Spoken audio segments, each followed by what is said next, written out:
Hoje, no dia 10 de abril, nós queremos compartilhar uma palavra de Deus com você, que está na primeira carta do apóstolo Pedro, no capítulo 2, versos 18 e 19. Você que está em casa, se puder abrir a sua Bíblia, na primeira carta do apóstolo Pedro, perto do Apocalipse, no capítulo 2, versos 18 e 19, diz a palavra do Senhor assim: sabendo que não foi com coisas corruptíveis, como prata ou ouro, que fostes resgatados da vossa vã maneira de viver, que por tradição recebestes dos vossos pais, mas com precioso sangue, como de um cordeiro sem defeito e sem mancha, o sangue de Cristo. Eu gostaria de interromper a programação normal que tem sido ensinada toda sexta-feira para celebrar nessa sexta-feira da paixão o sangue derramado por nós.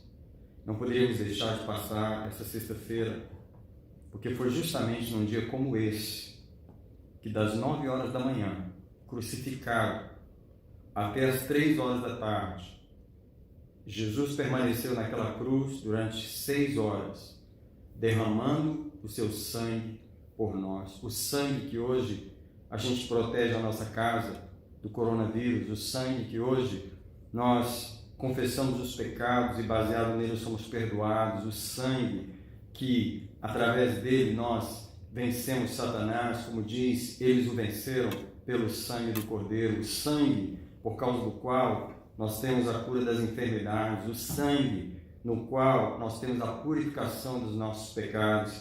Este sangue puro de Jesus, santo do Senhor, foi derramado na cruz em Jerusalém, das 9 horas da manhã até as 3 horas da tarde, sem falar dos insultos e dos socos que ele recebeu durante a noite na casa de Caifás, quando ele estava sendo julgado, do momento que ele foi preso na quinta-feira à noite até o amanhecer de sexta-feira. Ele passou na casa do sumo sacerdote, sendo interrogado injustamente, sendo acusado injustamente. E então, antes da cruz, antes das 9 horas da manhã, ele já havia sido levado perante Pilatos bem cedo, o qual já havia mandado açoitá-lo, e ele já estava com as costas rasgadas, derramando sangue. Aliás, Jesus começou a derramar o sangue antes de ser preso. Talvez, não sabe-se, 5, 4, 5, 6 horas da tarde, a que hora ele estava no jardim do Getsêmani e orando com os discípulos, quando ele levou Pedro, Tiago e João, e sentindo muito pavor, ele clamava ao Pai: se possível, passa de mim este cálice. Ali, no Getsêmani, as primeiras gotas do sangue de Jesus, sem o tocar da mão de homem, sem o tocar do chicote, sem o furar dos cravos nas suas mãos e pés, ainda sem que os espinhos da coroa tivessem penetrado pelo menos um em sua cabeça. A angústia do coração de Jesus, a tensão espiritual que estava sobre o Mestre, o levou a uma profunda opressão e depressão, angústia até a morte, e que ele suava e o seu suor tornou-se em grandes gotas de sangue, diz o evangelista Lucas, que escorriam até o chão. Não é insignificante falar sobre o que aconteceu naquela sexta-feira. Eu não poderia deixar de passar essa sexta-feira sem lembrar aos que foram perdoados, aos que foram chamados, aos que foram justificados, aos que foram purificados, santificados, cujos nomes foram escritos no livro da vida, sem chamar a atenção destes para a importância do que aconteceu naquela sexta-feira, há 2000 anos atrás. Portanto, o apóstolo Pedro traz esse texto, que eu quero ler novamente, sabendo que não foi com coisas corruptíveis, como prata ou ouro, que fostes resgatados da vossa vã maneira de viver, que por tradição recebeste dos vossos pais, mas com precioso sangue, o sangue de um cordeiro, sem defeito e sem mancha, o sangue de Cristo. Eu quero convidar cada homem, mulher, criança, jovem, que me assiste nesse vídeo, para meditar comigo no primeiro ponto que eu gostaria de trazer para você nessa noite, que o primeiro dom que Deus concedeu ao ser humano foi a vida. Mas eu gostaria de argumentar que depois de nos dar a vida, o que mais Deus poderia nos dar? A primeira dádiva, a vida, parece sempre ser a maior. Todos celebramos aniversário porque celebramos a maior dádiva ainda. Hoje, celebrar a vida é celebrar a maior dádiva.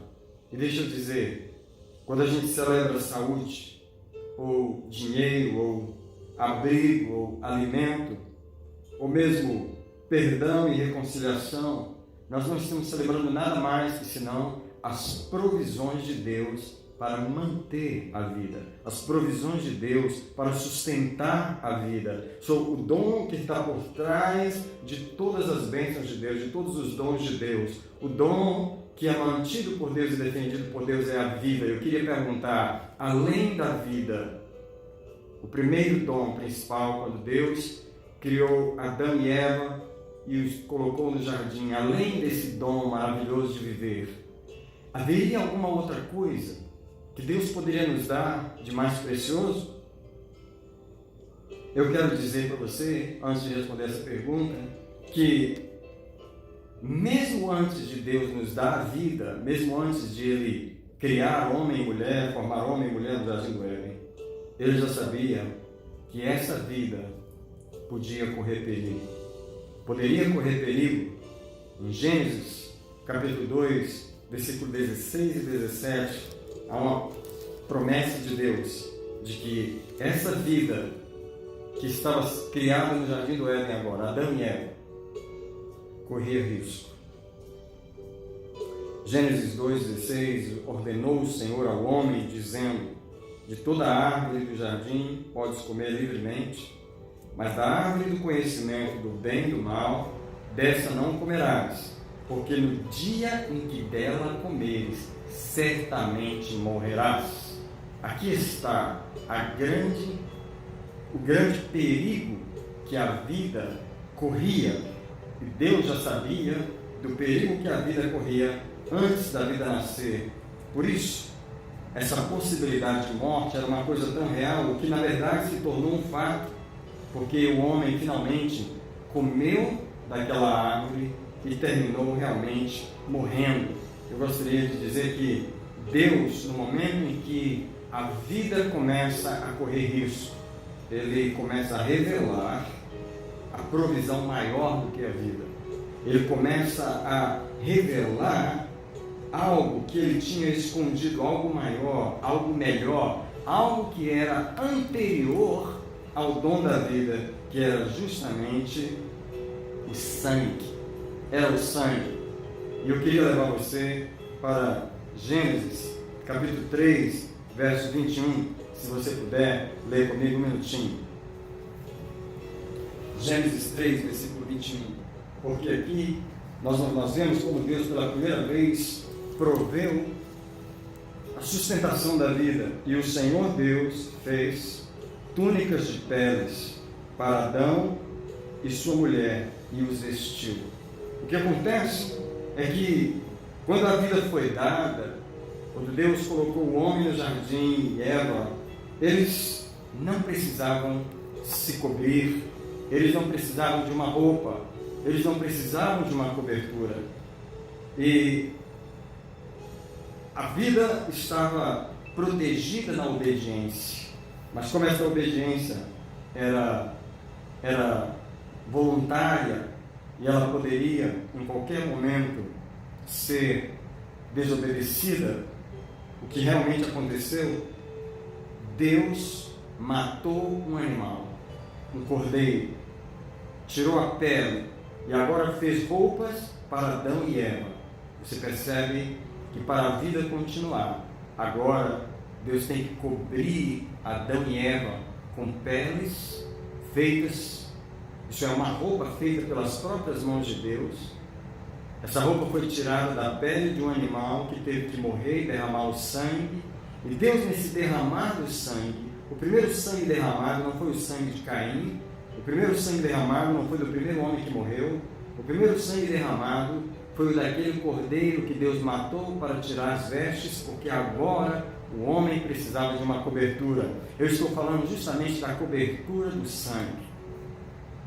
Essa cobertura nasceu da morte de um animal, do derramar do sangue do cordeiro, para proteger, defender a vida que Deus havia criado. Então eu quero responder a pergunta que eu fiz no começo. Depois de nos dar a vida, existe algo mais que Deus poderia nos dar? E eu quero dizer absolutamente sim. A vida não teria proteção, a vida não teria garantia, a vida não teria certeza de continuidade, ninguém poderia falar de vida eterna, isso é, a continuidade da vida, se não fosse pelo sangue. O sangue do cordeiro que tirou a pele para cobrir Adão garantia a continuidade da vida. E Deus estava falando de um sangue que ele havia oferecido antes de dar a vida ao homem. Eu quero proclamar isso para você, que o sangue do cordeiro foi provido primeiro, antes de Deus criar Adão e Eva, antes de Deus criar a vida, de nos dar o primeiro dom, a vida. Deus já havia oferecido o seu Filho. Efésios, capítulo 1, versículo 4, falando sobre a nossa eleição em Cristo, o apóstolo Paulo diz: como também nos elegeu nele, antes da fundação do mundo, para sermos santos e irrepreensíveis diante dele em amor. Se Deus nos elegeu em Cristo antes da fundação do mundo, é porque antes de Deus criar o mundo, antes de Deus colocar Adão e Eva no mundo, antes de Deus nos dar o primeiro dom, ele já tinha provido o sangue, pois ele nos elegeu em Cristo antes da fundação do mundo. Apocalipse, capítulo 13, versículo 8, reforça essa verdade com as seguintes palavras: cujos nomes não estão escritos no livro da vida do Cordeiro, que foi morto desde a fundação do mundo. Quando o Cordeiro foi morto? Quando Jesus foi morto? Quando Jesus foi oferecido? Quando ele foi imolado no coração de Deus, no plano de Deus? Não foi quando Adão e Eva foram criados no jardim. Não foi quando Adão e Eva pecaram. Não foi nem mesmo quando o Senhor Jesus realmente chegou na terra milhares de anos depois. O Cordeiro havia sido imolado antes da fundação do mundo. Eu quero dizer que antes de Deus nos dar a própria vida, Ele já havia nos dado o sangue. O sangue que nós celebramos nesta sexta-feira. O precioso sangue de Cristo, derramado na terra suja de Jerusalém. O sangue que mudou a história, o sangue que protege do coronavírus, o sangue que escreve os nossos nomes no livro da vida, o sangue que a gente usa para se cobrir, para vencer o maligno, o sangue pelo qual a Bíblia diz que eles o venceram, pelo sangue do Cordeiro, foi oferecido por nós, antes de Deus nos dar a vida. Eu quero nessa sexta-feira celebrar com você o sangue de Jesus, antes de qualquer pessoa pecar. E eu quero dizer até assim, antes do primeiro coração enlouquecer, Deus já havia criado o antídoto contra a loucura do coração. Do que eu estou falando? Eu estou falando de Marcos, capítulo 7. Marcos, capítulo 7, dos versos 21 em diante. O Senhor Jesus disse isso aqui: pois é do interior do coração dos homens, isso é, da loucura do coração dos homens, que procedem os maus pensamentos, as prostituições, os furtos, os homicídios, os adultérios, a cobiça, as maldades, o dolo, a libertinagem, a inveja, a blasfêmia, a soberba, a insensatez, todas essas coisas más procedem de dentro e contaminam o homem, isso é, antes do coração do homem enlouquecer, antes da imaginação do homem se tornar má, quando foi expressa em Gênesis, no capítulo 6, quando disse que viu o Senhor, que era grande a maldade do homem na terra e que toda a imaginação dos pensamentos do seu coração era má continuamente. Eu quero defender esse ponto, que antes de qualquer coração endurecer, antes de qualquer coração enlouquecer, antes de qualquer coração escolher o mal, Deus havia oferecido o sangue. Eu quero marcar nesse momento as palavras de Jesus em Lucas, no capítulo 22, os versos 19 e 20, quando o Senhor tomou a Santa Ceia com os discípulos, e ao comer aquela Páscoa com os discípulos, Jesus disse as seguintes palavras, Lucas capítulo 22, verso 19, e tomando o pão, Jesus, não foi Paulo, foi Jesus, e tomando o pão, e havendo dado graças, o partiu. Veja, essa foi a primeira Santa Ceia, a primeira de todas. Não foi celebrada por nenhuma igreja, não foi celebrada por nenhum apóstolo, não foi celebrada por Pedro, nem por João, nem por Paulo, em 1 Coríntios 11. A primeira Santa Ceia foi celebrada pelo próprio Jesus. Na última ceia, com seus discípulos, ele tomou o pão. E havendo dado graças, o partiu e deu-lhe, dizendo: isto é o meu corpo que é dado por vós. Fazer isso em memória de mim.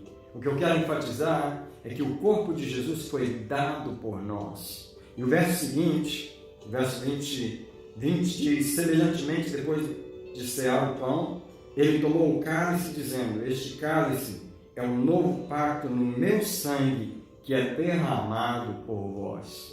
Uma coisa que grava no meu coração, que marca a minha mente, é que o corpo de Jesus e o sangue de Jesus foram oferecidos por mim, foram oferecidos por nós. Não foi oferecido pelos anjos, não foi oferecido pelos demônios que pecaram, não foi oferecido pelos anjos que falharam. Eu quero enfatizar esse ponto, que o que aconteceu naquela sexta-feira em Jerusalém, o sangue derramado da coroa de espinhos, dos cravos, das costas, dos pés, do rosto, foi oferecido por nós, foi derramado por nós. A razão de nós precisarmos celebrar nesta sexta-feira o sangue de Jesus é porque ele não foi dado por nenhuma outra criatura, por nenhuma outra situação, a não ser por nós. Eu quero lembrar aqui, para confirmar essa palavra, as palavras de Hebreus, capítulo 2, o verso 16, onde o escritor aos Hebreus diz as seguintes palavras.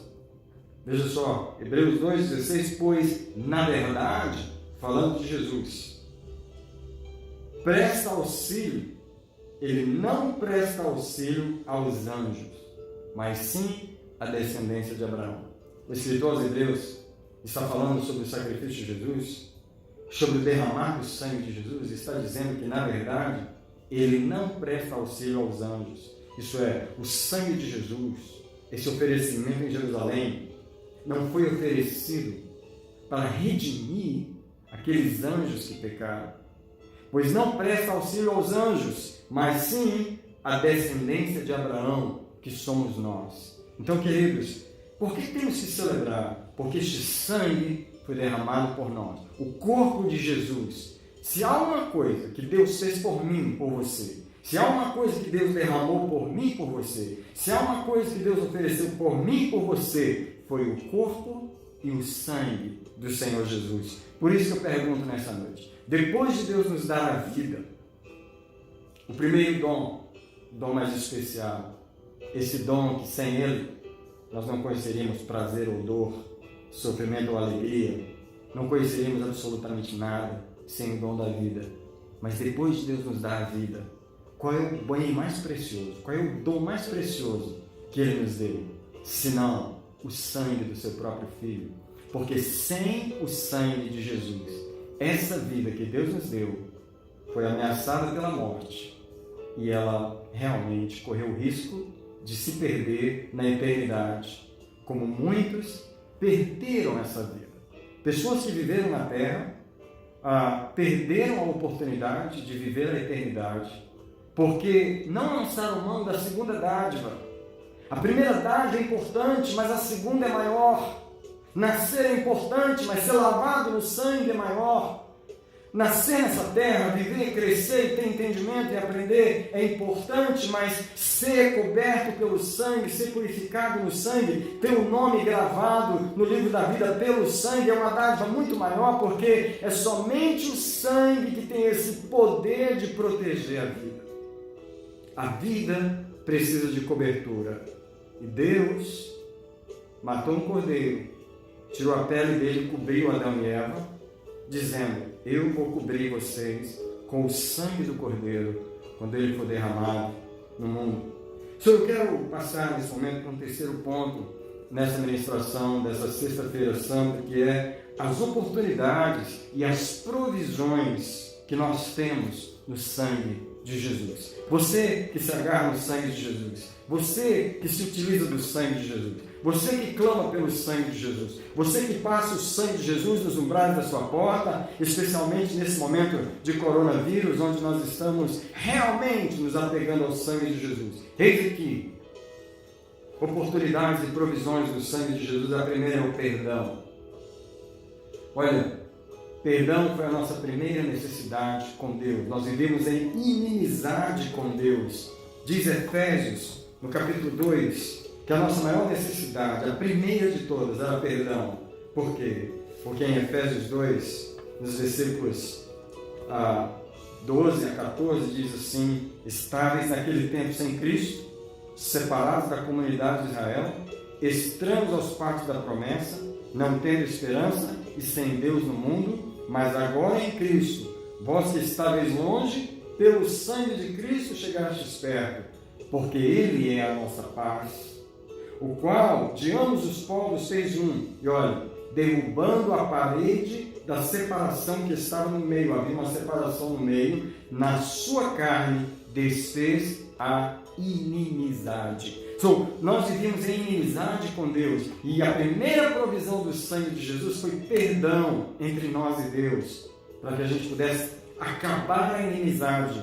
Quero proclamar nessa sexta-feira, mais uma vez, que acabou a inimizade entre nós e Deus. E hoje nós, pelo sangue, podemos ter essa comunhão com Deus, essa presença com Ele, essa intimidade com Ele. Esse foi o primeiro bênção, a primeira provisão e oportunidade do sangue de Deus para nós, sangue de Jesus para nós. Mas não somente isso, porque é através do sangue de Jesus que, recebendo o perdão de Deus, nós perdoamos os outros. Nós perdoamos os nossos semelhantes, nós perdoamos o outro ser humano, amigo ou inimigo, irmão, parente ou não irmão, nós o perdoamos porque o sangue nos concedeu perdão. Sua provisão do sangue é perdão entre mim e Deus, e perdão entre mim e o meu semelhante. Uma segunda provisão do sangue de Jesus é purificação. Agora, para quem é a purificação? É interessante que conta essa história do homem que, viajando num trem, zombava de um evangelista e dizia: já que o sangue do seu Cristo foi derramado para purificar o mundo, então por que todos não estão salvos? E esse homem diz essa ilustração que ele era dono de uma companhia de sabão. E então o evangelista responde: se o seu sabão limpa, se o seu sabão purifica, então por que o mundo continua sujo? Então aquele homem respondeu: porque você teria que pegar o meu sabão e utilizá-lo, e lavar a sua roupa com ele para poder se lavar. E aqui está justamente a resposta. O sangue de Jesus derramado para purificar não quer dizer que vai purificar a todos, porque só vai purificar o sujo que deseja ser limpo. Você, na verdade, precisa pegar a roupa, colocar o sabão, lavá-la, desejar a limpeza. E aqui está, eu digo que o sangue de Jesus é uma oportunidade de purificação, porque é uma oportunidade só para quem quer ser purificado. É interessante que há pessoas dentro da igreja que não estão preocupadas com purificação. Não estão preocupadas com purificação. O apóstolo Paulo até fala na sua carta em Timóteo, em 2 Timóteo, no capítulo 2, no versículo 20, ele diz que numa grande casa, isso é, numa grande igreja, não somente há vasos de ouro e de prata, mas também de madeira e de barro, uns para uso honroso e outros para uso desonroso. E o apóstolo diz no verso 21, se, pois, alguém se purificar dessas coisas, será vaso para a honra. Aqui está a grande diferença. O sangue de Jesus está aí, ele foi derramado, mas nem todos querem se purificar. Eu digo que o sangue de Jesus é uma oportunidade de purificação para os que desejam ser puros. Sabe, aqueles que intensamente lavam as suas vestiduras no sangue do Cordeiro, de acordo com Apocalipse 22:11. É todo aquele que quer ver a face de Deus. Como Hebreus 12:14 diz que ninguém verá o Senhor sem a santificação. Então as pessoas, os crentes que realmente querem ver a Deus, eles tomam a oportunidade do sangue de Jesus. Porque o sangue de Jesus é uma oportunidade para o sujo que quer se tornar limpo, para o impuro que quer se tornar puro, para aquele que clama a Deus, limpa-me, purifica-me. Este tem a oportunidade no sangue de Jesus. Eu quero mostrar duas pessoas no Antigo Testamento que clamaram a Deus de todo o coração pela purificação. Um deles foi Davi, no Salmo 51, depois de pecar com Batseba. Davi era um homem que desejava tanto a purificação. Quero dizer que muitas vezes falta na igreja de Jesus um desejo de pureza. As pessoas não se utilizam do sangue para purificar porque falta um desejo de pureza. Salmo 51, versículo 2, lava-me completamente da minha iniquidade, purifica-me do meu pecado. A pessoa que está orando isso tem um desejo de ser purificada, tem uma consciência de que há uma impureza, quer ser puro. No verso 7, Davi diz, purifica-me com esopo e ficarei mais limpo, mais alvo do que a neve. E finalmente no verso 10, ele diz, cria em mim, ó Deus, um coração puro e renova em mim um espírito estável. Um homem que desejava a pureza, que se apossava da oportunidade da purificação. Um outro homem foi Isaías, que no capítulo 5 de Isaías, ao ter aquele encontro terrível, aquele encontro assustador com a santidade de Deus, sentindo profundamente a necessidade da purificação, porque aqui está a resposta, por que na igreja não há tanto desejo pela purificação? É porque não houve esse encontro assustador com a presença de Deus. E Isaías, naquele momento em que ele viu o Senhor assentado no alto e sublime trono, e que os serafins clamavam, santo, santo é o Senhor, e toda a terra está cheia da sua glória, e as bases da casa se moveram, a voz do que clamava, e a casa se enchia de fumaça pela presença de Deus. Isaías gritou, ai de mim, porque estou perdido, pois sou um homem de lábios impuros. Isaías viu a impureza dos seus lábios, e habito no meio de um povo de impuros lábios, e os meus olhos viram o Senhor dos Exércitos. A primeira coisa real, verdadeira, que surge no encontro com Deus verdadeiro é a necessidade urgente de limpeza, de purificação. É nesse momento que a pessoa lança a mão da oportunidade do sangue de Jesus, porque ela quer ser purificada. Mas deixa eu seguir e dizer que uma outra oportunidade que o sangue de Jesus provê é a cura.